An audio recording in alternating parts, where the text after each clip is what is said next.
Good morning. ৰাতিপুৱাই আকৌ পাকঘৰত কামত লাগি গলো। আজি অৰ্ডাৰ কেইটামান আছে, সেইটো ৰেডি কৰো ৰাতিপুৱা এতিয়া।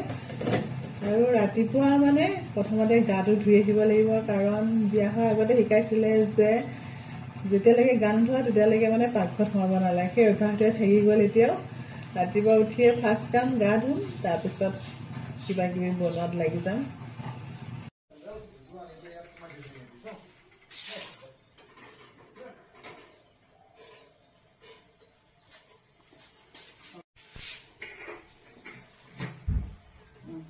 এইখিনি অকল বৰা চাউলে ঘিলা পিঠা বনোৱা অৰ্ডাৰ আছিলে, বনাই আছো এতিয়া। অৰ্ডাৰটো বনাই হৈ গ'ল, দিবলৈ যাওঁ আৰু অলপ খোজো কাঢ়ি আহোঁগৈ।